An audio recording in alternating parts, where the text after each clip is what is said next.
మనిషి ఈ చేతు విలువ, ఈ గుండె విలువ, కిడ్నీ విలువ 100 కోట్లు విలువ చేసే విలువ.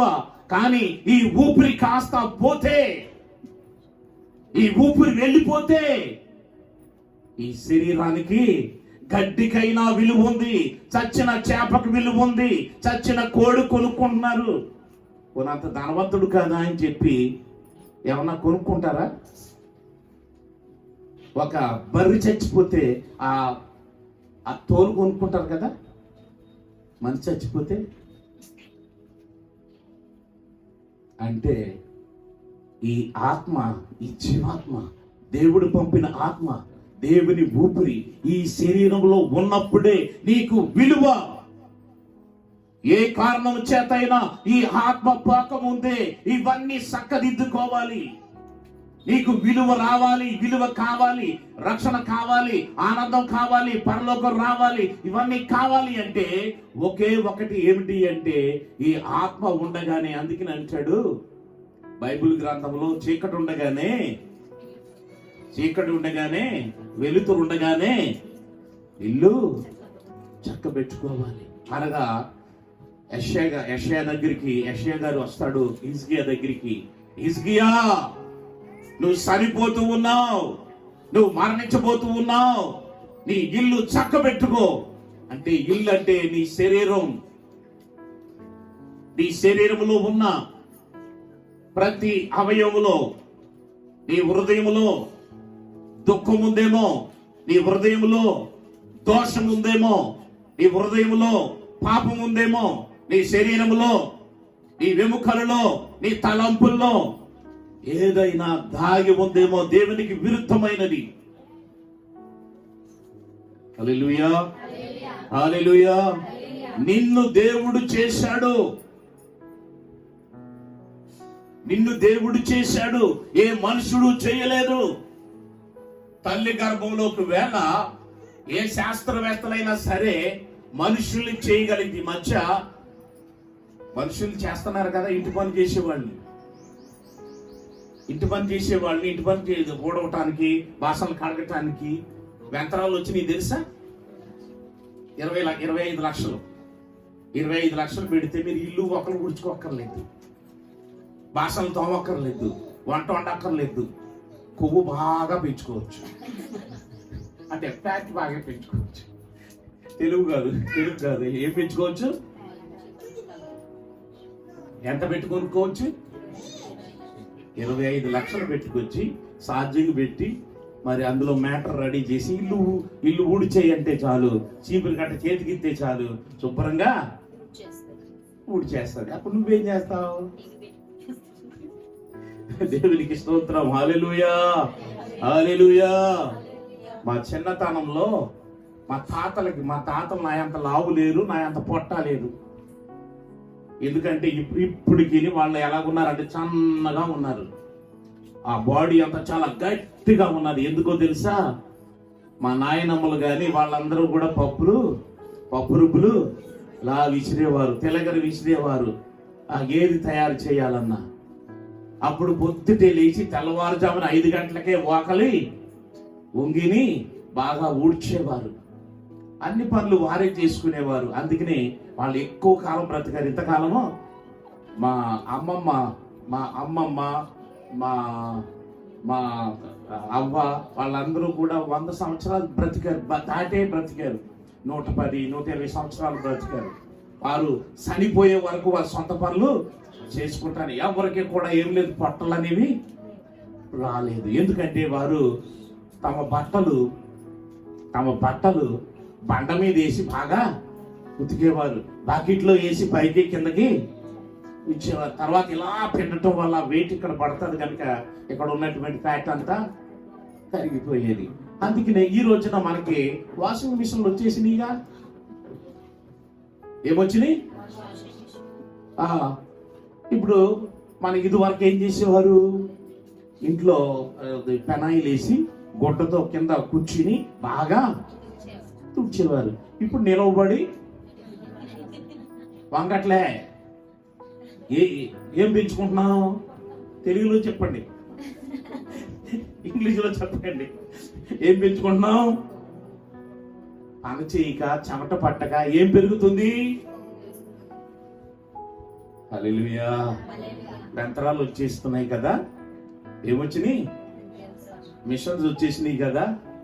ఈ మిషన్లు వచ్చిన తర్వాత ఈ మధ్య మా పాస్టర్ అమ్మ చపాతీలు చేయటానికి మిషన్ అడుగుతుంది. చపాతీలు చేసే కనీసం దాన్ని పిసికినప్పుడైనా కొంచెం ఎక్సర్సైజ్ అవుతుందేమో అనుకున్నాను. పిండి పిసకటానికి ఏంటి, ఇప్పుడు మిషన్ వచ్చేసింది. అందులో పోసి కొంచెం నీళ్ళు వేసేస్తే పిండి బయటకు వస్తుంది. ఉండలు చేసి అక్కడ పెట్టేలా నొక్కితే చపాతీలు అయిపోతున్నాయి. కాల్చే చపాతీలు అంటే కాల్చేసి కూడా బయటకు వస్తే ఇంకా బాగుంటుంది కదా. హల్లెలూయా. అది కూడా వచ్చేస్తాయి. కాల్చేసి వచ్చేసి అంటే కొంచెం కాస్ట్లీ, పిండి కొలిదే రొట్టె అంటారు కదా, డబ్బు పెడితే ఏదైనా వస్తుంది. హల్లెలూయా. ఇంకొకటి ఏంటంటే ఈ మధ్య కాలంలో ఇంకా సుఖాలకి అలవాటు పడిపోయారు. ఏంటి, వాషింగ్ మిషన్ లో బట్టలు ఎత్తే ఇస్త్రీ చేసి బయటికి రావాలి. అలాగా ఇస్త్రీ చేసి అంటే ఏంటి అంటే మరి అందులో వేసిన బట్టలు కొంచెం తడిగా ఉంటాయి కదా, ఎండ వేయటం కూడా ఎండలో తాడు మీద వేయటం కూడా కొంచెం కష్టం అయిపోతుంది. ఎందుకు ఎండలోకి వెళ్ళాలి కదా, బిల్డింగ్ అయితే మెట్లు ఎక్కాలి కదా, ఎక్కలేకపోతున్నారు. అందుకని కష్టంగా ఉండదు కాబట్టి ఏం చేయకపోవాలి, అందులోనే ఆరిపోవాలి. అందులోనే ఇలాంటి సుఖాలు వచ్చేసినాయి, మనుషులకి సుఖాలు వచ్చేసినాయి. సుఖం వచ్చిన తర్వాత ముఖం కడగరంట కదా. సుఖం వస్తే ఏం కడగరంట, ముఖం కడగరంట. అంటే ముఖం కడగకపోతే ఏమవుతుంది? హల్లెలూయా. కాబట్టి ఈ శరీరాన్ని సుఖానికి అలవాటు చేస్తే ఏం పెరుగుతుంది? ఈ శరీరానికి సుఖానికి అలవాటు చేస్తే ఏం పెరుగుతుంది? కొవ్వు దేవి తీసుకొస్తుంది, రోగాన్ని తీసుకొస్తుంది. ఈ చెప్తాను వినండి. ఈ కొవ్వు అనేటువంటిది, ఫ్యాట్ అనేటువంటిది ఏమిటి అంటే ఒక వృక్షం లాంటిది. అంటే ఒక చెట్టు. ఎలాంటిది? చెట్టు. ఈ చెట్టులో నుంచి కొమ్మలు వస్తాయిగా. కొమ్మలు వస్తాయా? చెట్టుకి కొమ్మలు ఉంటాయి కదా. ఆ కొమ్మ పేరే, మొదటి కొమ్మ షుగర్. ఏది? ఈ ఫ్యాట్ లేక ఈ కొవ్వులో నుంచి వచ్చే మొదటి కొమ్మ ఏమిటి అంటే షుగర్ అనేటువంటి కొమ్మ. రెండో కొమ్మ ఏంటో తెలుసా? థైరాయిడ్. ఎక్కడి నుంచి వస్తుంది ఇవన్నీ? ఎక్కడి నుంచి వస్తుంది ఇవన్నీ? మూడో కొమ్మ ఏంటో తెలుసా? బీపీ. నాలుగో కొమ్మ, ఐదో కొమ్మ, ఇలాంటి పెరుగుతూనే ఉంటాయి. ఈ కొమ్మలకు ఇప్పుడు ఏం చేస్తున్నామంటే చెట్టుని చంపట్లేదు. దేన్ని చంపుతున్నాము? చంపడానికి ప్రయత్నిస్తున్నాము. కొమ్మకి మెడిసిన్ కొడుతున్నాం. దేనికి? కొమ్మకి ఏం చేస్తున్నాం?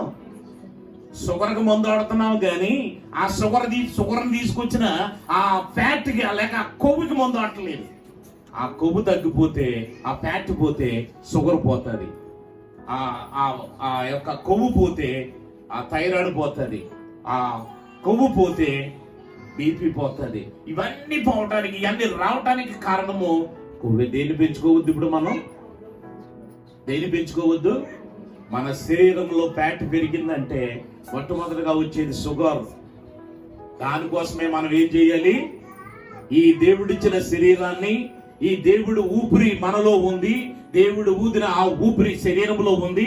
ఈ శరీరంలో ఉన్నటువంటి దీన్ని మనం ఉక్కిరి పిక్కిరి చేస్తున్నాం. దేని చేస్తున్నాము? ఏం చేస్తున్నాం మనం ఇప్పుడు? ఊపిరి ఆడకుండా చేస్తున్నాం. దేని ద్వారా? మనం చెయ్యవలసింది చేయకుండా, చెయ్యకూడని పనులు చేస్తూ దేవుడు ఇచ్చిన ఈ శరీరాన్ని, దేవుడిచ్చిన ఈ అవయవాల్ని నాశనము చేస్తూ ఉన్నాము. ఏం చేస్తున్నాము? నాశనము చేస్తూ ఉన్నాం. అందుకనే మనము తినే ప్రతి తిండి కూడా మన శరీరానికి హాని కలిగిస్తుందని మాత్రమే గుర్తుపెట్టుకోండి. ఈ శరీరానికి ఎలాంటి తిండి అవసరమో, ఎన్ని కోట్లు ఈ విలువ పెడితే ఈ శరీరం రెడీ అవుతుంది, ఎన్ని కోట్లు ఇస్తే ఈ శరీరంలో ఉన్న అవయవాలు నిర్మించబడతాయి. ఇవంతా కూడా ఒక సీక్రెట్. దేవుడు ఆ తల్లి గర్భములో, ఒక స్త్రీ గర్భములో నిర్మిస్తూ ఉన్నాడు. ఈ నిర్మాణము భూమి మీద ఉన్న ఏ శాస్త్రవేత్త కూడా చెయ్యలేడు. ఏ ఒక్కరు కూడా చెయ్యరు. అలా చెయ్యగలిగితే ఈ పాటికి భూమి మీద మనుషుల్ని పుట్టించేవారు. అది ఎవరి వల్ల సాధ్యమో అది చూడండి. గుండె మార్పుడు ఉంది, కిడ్నీ మార్పులు ఉన్నాయి, లివర్ మారుస్తున్నారు, అన్ని మారుతున్నారు. కానీ గర్భసంచి మార్పుడు ఎక్కడైనా చూసారా, విన్నారా ఇప్పుడు వరకు? అది మార్చారంటే ఎవరి తరమో కాదు. లేదంటే ఈ రోజులు ఏం చేసేవారు తెలుసా? చనిపోయిన స్త్రీలు, యాక్సిడెంట్లు అయిన స్త్రీలు ఉంటారు కదా, అలాంటి వారు గర్భసంచి తీసుకొచ్చి ఇంకొకరికి పెట్టేసి లేక ఏదో యంత్రాలకు పెట్టి పిల్లల్ని కనిపించేవారు. శాస్త్రవేత్తలు సామాన్యులు కాదు కదా, సృష్టికి మరొక సృష్టి చేస్తూనే ఉన్నారు. అందుకని ఈ రోజున ఈ సృష్టిలో గర్భసంచి మార్పుడి మాత్రం ఎక్కడా కూడా ప్రపంచంలో జరిగినట్టుగా మనకు కనపడదు. కృత్రిమ పిల్లల్ని కనిపిస్తారు అంతే తప్ప ఏ ఒక్కరిని కూడా గర్భసంచిని మార్చి చేసే అవకాశం ఆ సృష్టికర్త ఎవరికి ఇవ్వలేదు. ఒక బిడ్డ నిర్మాణం చదివే స్థలమే గర్భసంచి, ఒక అవయవాలు రూపుదిద్దుకునే స్థలమే ఆ గర్భసంచి. దాన్ని ఎక్కడ కూడా దేవుడు మార్పు చేసినట్టుగా మనం చూడలేము. దేవునికి స్తోత్రం కలుగును గాక. హల్లెలూయా. కాబట్టి ఇక్కడ చూడండి, దేవుడైన యెహోవా దేనితో చేశాడంట? నేల మట్టితో నరుని నిర్మించి వాని నాసికంధ్రములలో జీవవాయువును బోధగా నరుడు జీవాత్మ. నేను చెప్పేది అర్థమవుతుందా? అర్థమైపోతుందా అమ్మా? హల్లెలూయా. మానవ జీవితం అంటే మామూలు జీవితము కాదు. ఈ శరీరము సామాన్యమైనది కాదు. ఒక గుండెకే 500 కోట్లు ఇస్తే తలకెంత ఇస్తాడంటారు? అప్పుడప్పుడు చూడండి, అప్పులోళ్ళ దగ్గర అంటారుగా, ఏమని, నీ అప్పు ఎక్కడికి పోదు, తలైనా తాకాడ పెట్టి. ఏం తాకాడ పెడతారంట అంటే తల తాకాడ పెడతారా అంటే దేని? నా చేతులు తాకాడ పెట్టి లేక నా కాళ్ళు తాకాడ పెట్టి అని అనరు కదా. ఏం తాకాడ పెడతారు అంటే ఇక్కడి నుంచి ఈ బాడీలో ఉన్న అన్ని అవయవాల కంటే ఈ తల చాలా ప్రాముఖ్యమైనది. అందుకనే అంటారన్నమాట, తల తాకాడ పెట్టైనా నీ అప్పుని నీకు ఇవ్వాల్సింది ఇచ్చేస్తాను. ఒక గుండె 500 కోట్లు అయితే ఈ తల ఎంత ఉంటుంది? ఈ తలలో ఏమేమి పనిచేస్తాయి? కన్ను పనిచేస్తుంది. ఏమి పనిచేస్తుంది? కన్ను పనిచేస్తుంది. తర్వాత మెదడు, తర్వాత నోరు పనిచేయదులేండి, ముక్కు పనిచేయదు, చెవులు పనిచేయదు. చెవులు మార్పుడి కనపడదు. ఏం మారుతారు? కళ్ళు.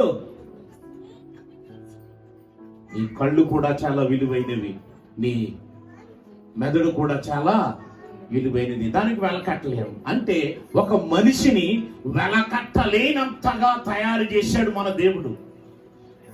అలాంటి నిర్మాణము భూమి మీద ఏ ఒక్క మానవుడు కూడా చెయ్యలేడు, చెయ్యచాలడు. అందుకనే దేవుడు, మనం ఎవరి పోలికలో ఉన్నామో? దేవుని పోలికలో చేయబడ్డాము, దేవుని స్వరూపములో మనము చేయబడ్డాము. అందుకనే ఇక్కడ మరొక భాగాన్ని చూద్దాం. చూడండి, ఇక్కడ ఉన్నటువంటి మాటను చూడండి. ఆదికాండం 3:19లో ఈ విధంగా దేవుడు నరుడితో చెప్తూ ఉన్నాడు, నీవు నేల నుండి నేలకు. చూడండి ఇక్కడ ఉన్న మాటలు చూడండి. దీనికంటే పై వచనంలో కూడా 18వ వచనంలో కూడా ఒకసారి చూడండి.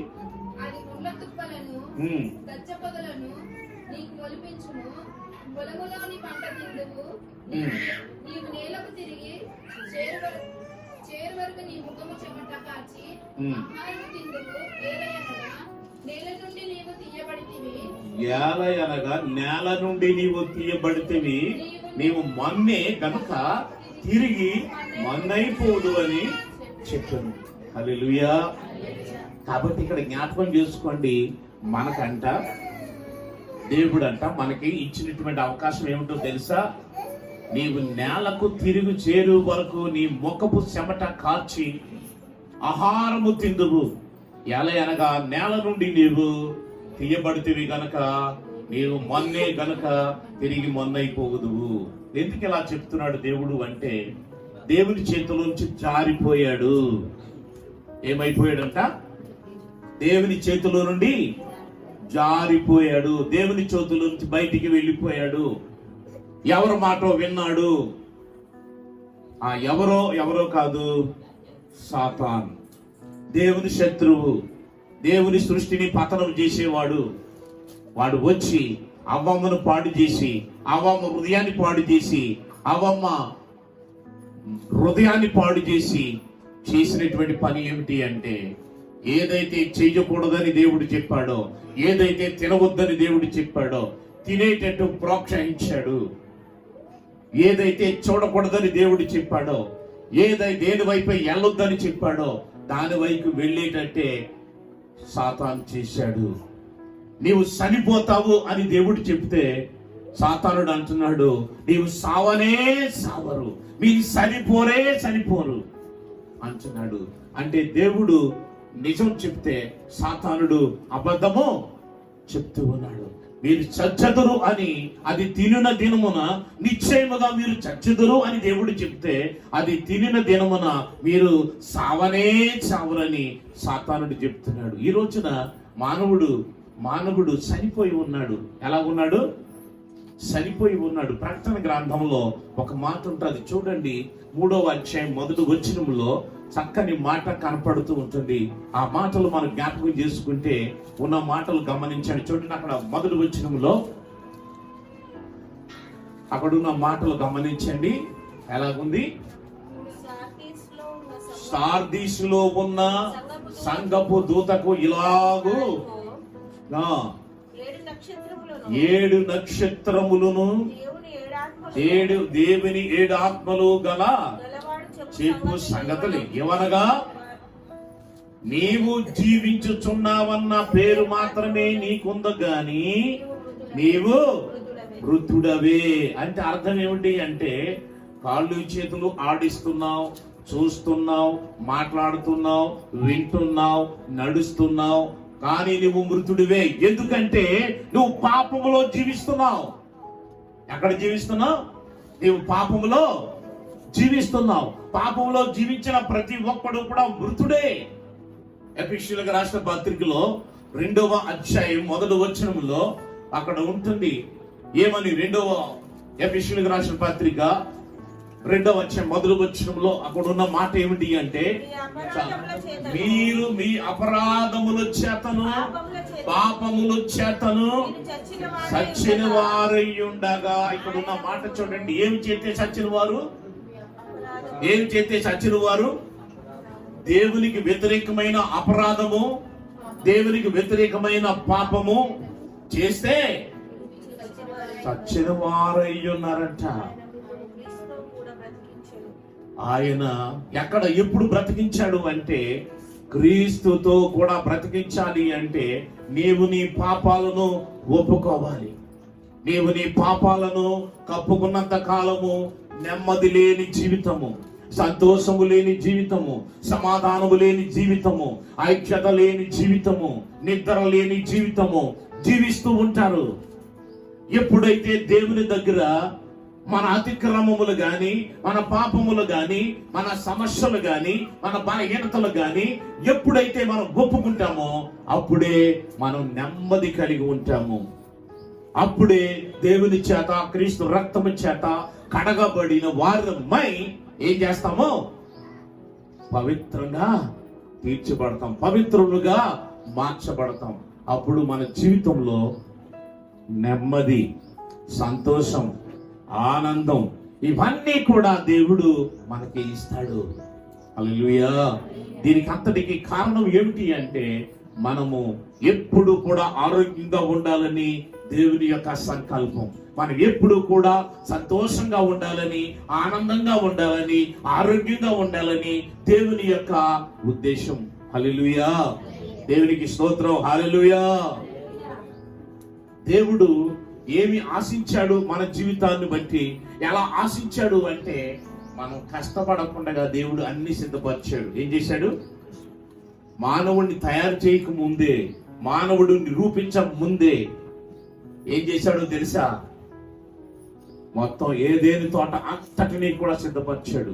తినడానికి ఆహారములు ఇచ్చాడు, తర్వాత త్రాగడానికి వాగులనిచ్చాడు, నీళ్ళనిచ్చాడు, ఒక స్త్రీని పురుషునిగా చేశాడు.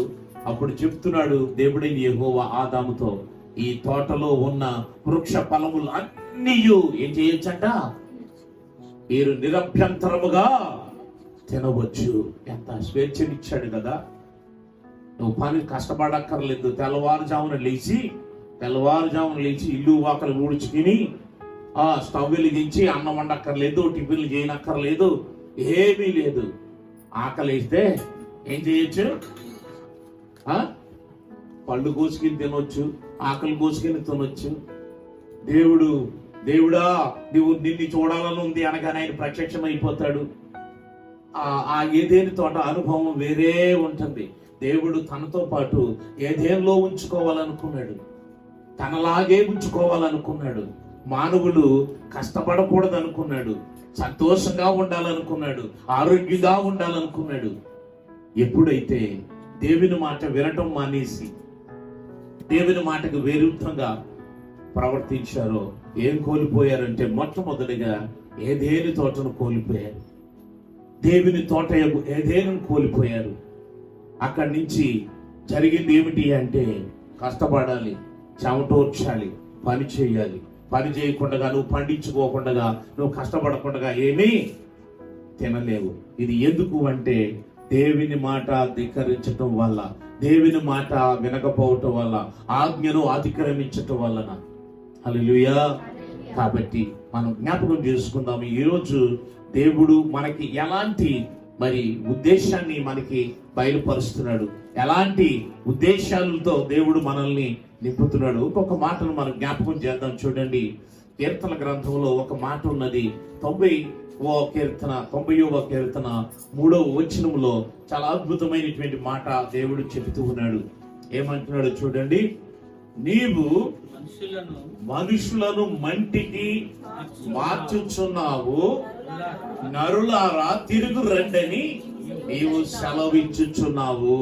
ఇక్కడున్న మాటను గమనించండి. ఏమంటున్నాడు, నీవు మనుషులను మంటికి, అంటే దేవుడు చేసిందంటే ఏమిటంటే మంటితోనే చేశాడు,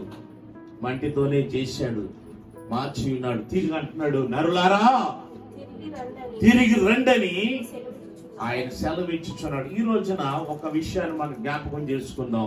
ఈ శరీరాన్ని ఏ విధంగా మనం పాడు చేసుకుంటున్నాం, మన జీవితాన్ని మనం ఎలా పతనం చేసుకుంటున్నాము అంటే, దేవుడు 2 మార్గాన్ని ఇచ్చాడు.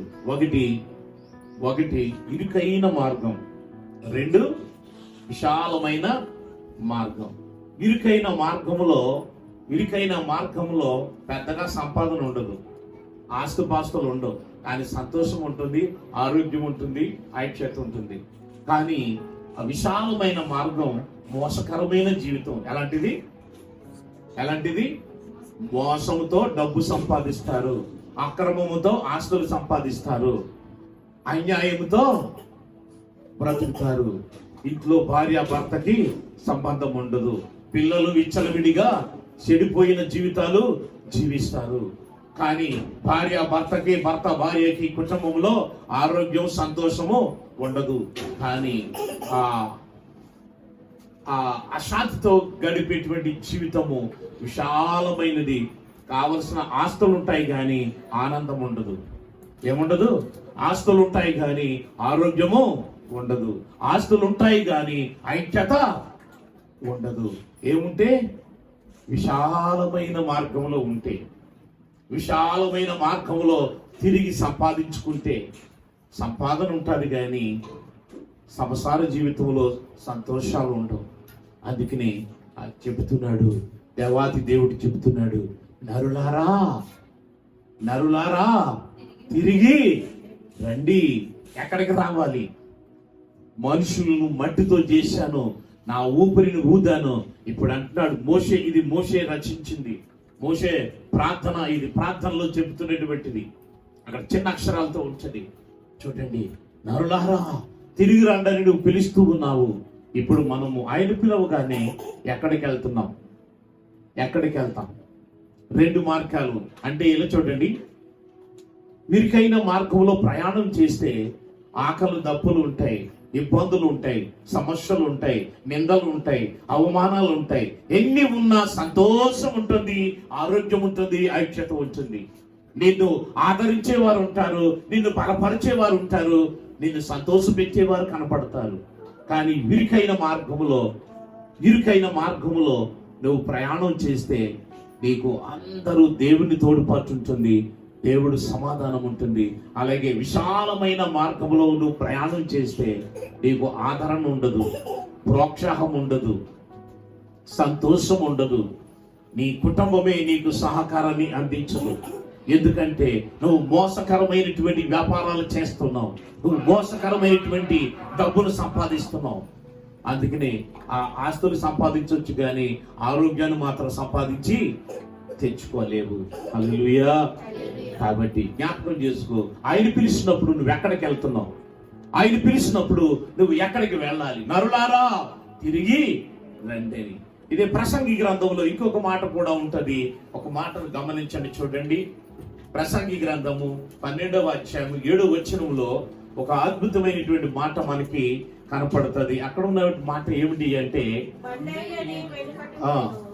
మన్నైనది వెనకటి వలెను భూమికి చేరెను, ఆత్మ దాని దయచేసిన దేవుని యొద్దకు మరలా పోగును. చూడండి, ఎక్కడి నుంచి వచ్చింది ఆత్మ? ఇది ఈ ఆత్మ ఎక్కడి నుంచి వచ్చింది? ఈ ఆత్మ మరి 7వ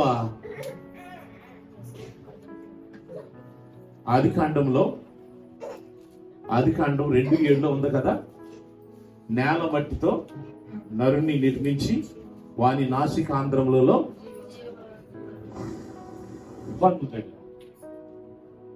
అప్పుడు వాడు ఆ మట్టి చేతులు కాళ్ళు ఆడించడం, మాట్లాడటం, వాసన చూడటం, వినికిడి కళ్ళుతో చూడటం, ఇవన్నీ కనిపించినాయి.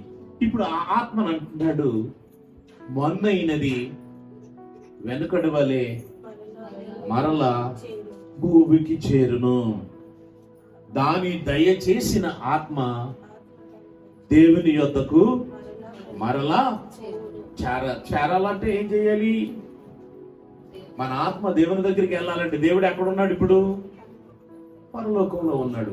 పరలోకంలో ఉన్న ఆ దేవుని దగ్గరికి ఈ ఆత్మ చేరుకోవాలా? అర్థమవుతుందా?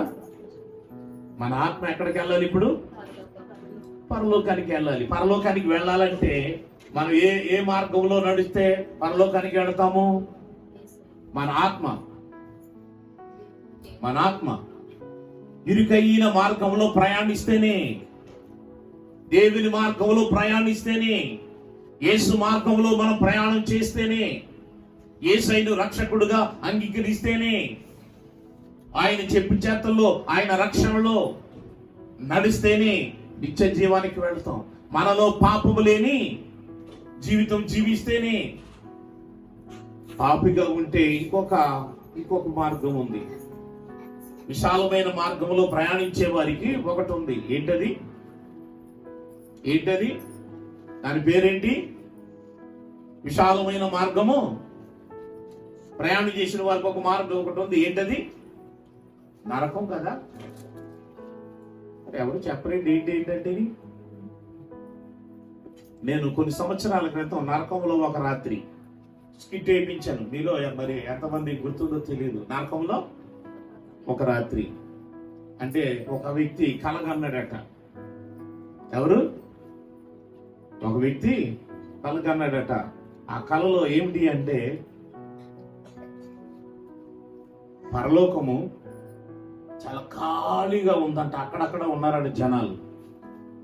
కానీ నరకంలో మాత్రము ఎక్కిరిసినట్లున్నారట. చూడండి, చేపలు అప్పుడప్పుడు చిన్న నీటిలో కొట్టుకుంటాయి కదా, చూసారు అలాంటి వీడియోలు ఎప్పుడైనా? అలా కొట్టుకుంటున్నారంట. ఎక్కడ?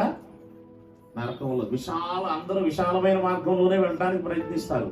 కానీ విరికైన మార్గంలో, కష్టకరమైన మార్గంలో, నీతికరమైనటువంటి మార్గంలో, పవిత్రమైన మార్గంలో నడవడానికి చాలా కొద్ది మంది మాత్రమే నడుచుకుంటారు.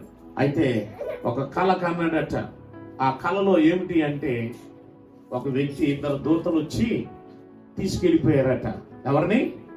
ఆ యవనస్తుని తీసుకెళ్ళిపోయారట. తీసుకెళ్ళిపోయిన తర్వాత అక్కడ జరిగింది ఏమిటంటే, అలా వెళ్ళిపోతూ ఉంటే ఒక భయంకరమైన, అప్పుడప్పుడు కొన్ని ఇళ్ళ మీద బొమ్మలు పెడతారు, చూశారు ఎప్పుడైనా?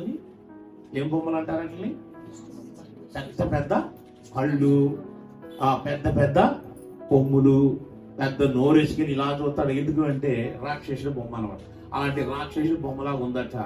అప్పుడు దేవదూతలను అడిగాడంట, అయ్యా అక్కడ ఏంటి అంతంత సౌండ్లు వస్తున్నాయి, అక్కడ ఏంటి అని అడిగాడట. అక్కడ ఏంటి అని అడిగితే అక్కడికి వెళ్ళేసరికి అది నరకం అంటారు. ఆ నరకంలో చాలా మంది ఉన్నారు. అయ్యా ఒక్కసారి నన్ను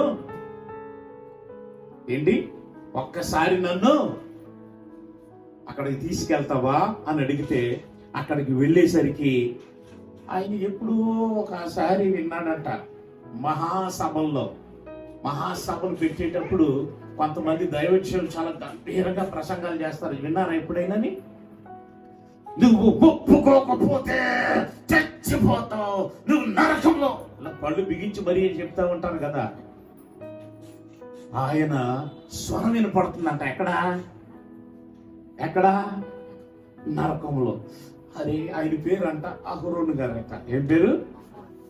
భూలోకంలో ఆయన అంటేనంట అంత గొప్ప ప్రసంగికుడు. ఆయన ప్రసంగానికంట లక్షలాది మంది మారు మనసు పొందేవారు సార్. ఏం చేసేవారు? మారు మనసు పొందేవారు సార్. అయితే ఒకసారి ఏంటో, నేను భూలోకంలో మహాసభల్లో మాట్లాడిన అహరోను గారి స్వరంలా ఉన్నది ఏంటి అని మనసులో అనుకుంటున్నాడట.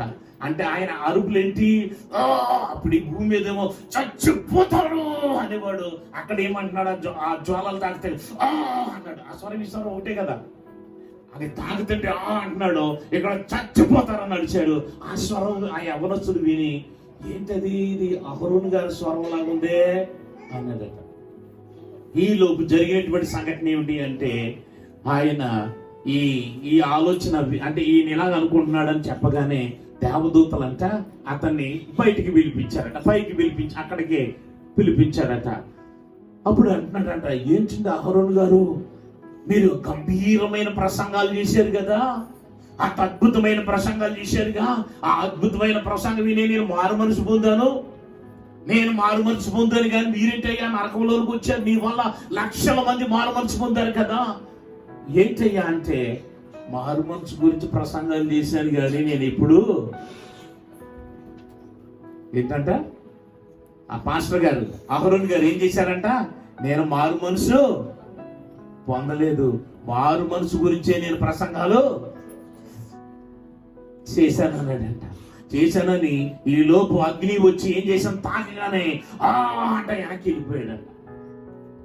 ఈ లోపు ఇంకొక పాస్టర్ గారు వెనక నుంచి వస్తున్నాడంట, నేను ఈ బాధను భరించలేకపోతున్నాను, భూలోకంలో ఈ డబ్బు పిచ్చి పట్టుకుని ఈ డబ్బు వల్ల నేను ఎంత పని చేశాను అనుకుంటూ వస్తుంటే, ఆయన ఒక పెద్ద సంఘానికి కాపరంట. ఆ కాపరం ఉండేసరికి ఆయన, అయ్యగారు మీరు ఇక్కడ ఏంటంటే, అయ్యా గట్టిగా ఒక వెనకాల మా బిషప్ గారు ఉన్నారంట. ఏమంట, అయ్యా గట్టిగా రోకో, వెనకాల మా బిషప్ గారు ఉన్నారు, నాకంటే పెద్ద దొంగ అన్నాడంట. అంటే బోధించినంత మాత్రాన పరలోకానికి వారు ధనాపేక్షతో అనేక మందిని, అనేక సంఘాలను, అనేకలు మోసాలు చేసి ధనాన్ని సంపాదిస్తున్నామని భూలోకంలో సంకలు కొట్టుకుంటూ సంతోషిస్తున్నారు. కానీ ఈ అన్నిటికీ దేవుని దగ్గర ఒకరోజు లెక్క చెప్పవలసి ఉన్నదన్న సంగతి మర్చిపోయి నరకానికి పోతున్నారు. హల్లెలూయా, హల్లెలూయా. కాబట్టి జ్ఞాపకం చేసుకోండి, ఈ రోజున నరులారా తిరిగి రండి అంటే ఎక్కడికి వెళ్తున్నారు చెప్పండి? వీళ్ళంతాని ఎక్కడున్నారు చెప్పండి? ఈ దైవజనులు ఎక్కడున్నారు చెప్పండి? ఎక్కడికి వెళ్ళాలి? నరులారా రండి అని దేవుడు చెప్తూ ఉంటే వీళ్ళందరూ విరికైన మార్గాన్ని ప్రయాణం చేయటం మానేసి విశాల మార్గంలో, విశాలమైన మార్గంలో చాలా మంది ఏం చేస్తున్నారంటే రహస్య జీవితం, బహిరంగ జీవితంలో మా అంత పరిశుద్ధులు లేరు అన్నట్టుగా చూపిస్తారు. రహస్యముగా ఏం చేస్తారంట,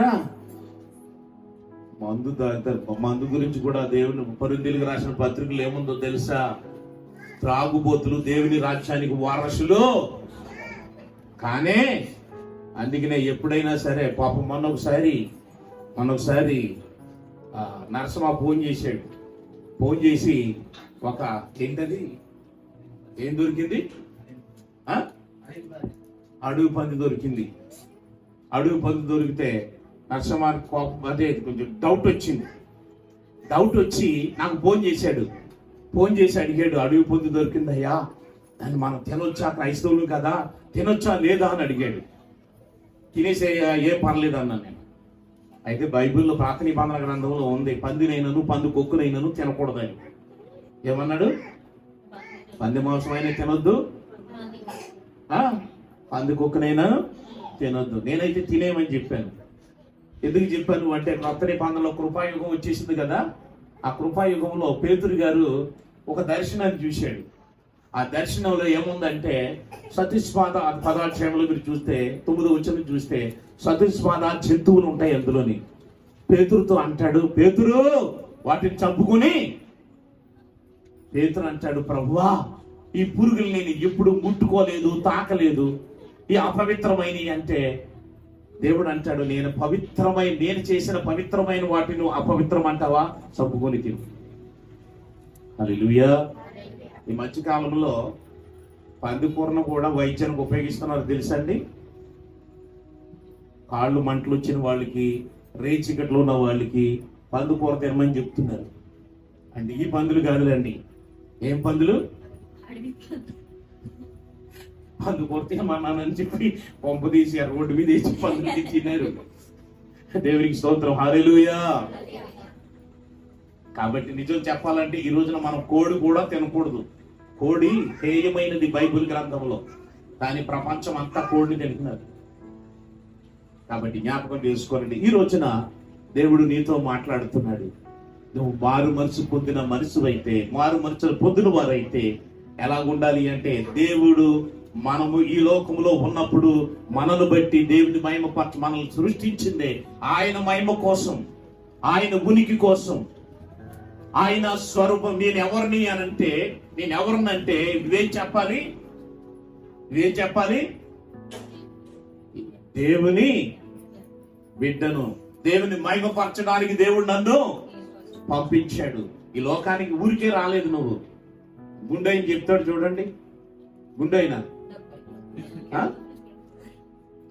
ఏ గుండెైనా కళ్యాణ లలిత జ్యువెలర్స్, ఆ గుండె ఏం చెప్తాడు, డబ్బులు ఊరికే నువ్వు భూలోకం మీద ఊరికే పుట్టలేదు. ఎవరో పంపిస్తేనే వచ్చావు. ఆ పంపించిన వాడే నీ సృష్టికర్త. నిన్ను నిర్మించారు, ఎవరో చేశారు. నీ తల్లి గర్భంలో నిన్ను తయారు చేశారు. భూమి మీద ఏ నరుడు కాదు. నీకు కావలసిన అప్పుడప్పుడు చూడండి కుంటివారుగా పుడతా ఉంటారు. ఎందుకోసం పుడతారు అంటే దేవుని మహిమ కోసమే. కొంతమంది గుడ్డివారుగా పుడతారు, అది కూడా దేవుని మహిమ కోసమే. యోహాను సువార్త 9వ అధ్యాయంలో ఉంటది. ఆయన శిష్యులు అడుగుతారు, ప్రభువా వీడు గుడ్డివాడుగా పుట్టడానికి కారణము వీడి తల్లిదండ్రులు చేసిన పాపమా లేక వీడు చేసిన పాపమా అని అడిగితే యేసుక్రీస్తు అంటాడు, వీడైనను వీని తల్లిదండ్రులైనను పాపం చేయలేదు, కానీ దేవుని క్రియలు బయలుపరచబడుటకే వీడు. చూసారా, దేవుడు నిన్ను దీవిస్తాడు. ఈ అవయవాలు తక్కువగా ఉన్నాయని కానీ, కుంటివాడు అని కానీ, గుడ్డివాడు అని కానీ, లేక ఈ వేరే అవయవాలు లేనివాడు కానీ, అది దేవుని మహిమ కోసమే. ఏది జరిగినా దేవుని మహిమ కోసమే. అది దేవునికి అప్పగించు. నన్ను ఇలా పుట్టించావు, స్తోత్రం. కొంతమంది పుట్టిన తర్వాత చనిపోతున్నారు. ఆ చనిపోయినటువంటి గుంపులో నేను లేను, స్తోత్రం. నీ ప్రణాళిక ఏంటో, నీ ఉద్దేశం ఏమిటో, నేను ఈ మనిషిగా ఈ భూమి మీద ఎందుకు వచ్చానో, నేను ఎందుకు రక్షింపబడ్డానో, ఎందుకు నిన్ను తెలుసుకున్నానో, నీ ప్రణాళిక ఏదో నాకు బయలుపరచు, నేను చేస్తాను. హల్లెలూయా. ఆయన ప్రణాళిక అడగండి, ఆయన ప్రణాళిక తెలుసుకోండి. నేను ఎందుకు వచ్చాను, నేను ఎవరిని, నేను ఎందుకు వచ్చాను, నేను ఏం చేయాలి, నేనేం చేయటానికి భూమి మీదకు పంపించావు. దేవునికి నువ్వు సాక్షిగా ఉండాలి. దేవునికి నీ వల్ల మహిమ రావాలి. నీ వల్ల అనేక మంది క్రీస్తు దగ్గరికి నడిపించబడాలి. ఇదే ఆయన ప్రణాళిక. నువ్వు వెలగాలి, వెలిగించాలి. ఇదే దేవుని ప్రణాళిక, అదే దేవుని చిత్తం. కాబట్టి జ్ఞాపకం చేసుకోండి, ఈ రోజున దేవుడు నీతో మాట్లాడుతున్నాడు. ఎందుకంటే నువ్వు సామాన్యురాలు కాదు, సామాన్యుడి అంతకంటే కాదు. నీ విలువ చాలా గొప్పది. ఆ దేవుడు పెట్టిన ఆత్మ నీలో ఉన్నంత చేపే నువ్వు విలువైన దానివి. నీ కళ్ళు విలువైనవి, నీ గుండె విలువైనది, నీ కిడ్నీలు విలువైనవి, ఇవన్నీ కూడా విలువైనవి. ఎప్పుడు వరకు నీకు విలువైన వాడివి, విలువైన కానువంటే ఈ దేవుడు పెట్టిన ఆత్మ నీ శరీరంలో ఉన్నంత చెప్పే. ఈ ఆత్మ బయటికి వెళ్ళిందంటే గడ్డికైనా విలువ ఉంది, కానీ మన రజని ఆ గడ్డి కట్ట ఇంటికాడ పెట్టిగా తీసుకుంది, ఇంకొక శరీరాన్ని తీసుకొచ్చి పెడతానంటే తీసుకొని అవతల పడే నా మీద కోపడుతుంది. ఏదో గడ్డి మొప్పి పెట్టుకున్నానంటే ఈ శవం పెట్టుకుంటాను అనుకుంటున్నావా? చచ్చిన చేపలు పట్టుకొచ్చావు అని పెట్టుకుంటే చచ్చిన శవాన్ని తీసుకొస్తావా? చచ్చిన కోడి తీసుకొచ్చావని పెట్టుకుంటే చచ్చిన శవాన్ని పెట్టుకోమంటావా అని కొట్లాడతావు కదమ్మా. ఎందుకంటే ఇందులో ఏమి లేదు, అందులో జీవం పోయినా దాని మటన్ అయినా దాని చికెన్ లెగ్గలైనా మిగులుతాయి. చేప చచ్చిపోయినా దాని శరీరాన్ని వండికి తినొచ్చు. కానీ ఇందులో నుంచి శరీరంలో నుంచి ఈ ఆత్మ పోయిందంటే దేనికి? నువ్వు చెయ్యి ఏమన్నా పని చేస్తుందంటారా? ఈ లెగ్ ఏమన్నా పని చేస్తుందంటారా? పనికి రాదు. అందుకనే ఈ దీపము, ఈ శరీరం అనే ఇంట్లో ఉన్నప్పుడే నీ ఇంటిని చక్కపరుచుకో, ఆయన ప్రణాళిక తెలుసుకో, ఆయన ప్రణాళికలు నడుచుకో, నిత్య జీవాన్ని చేర్చుకో. దేవుడు అట్టి కృపతో మనందరినీ నడిపించి సహాయం చేయునుగాక. ఆమేన్.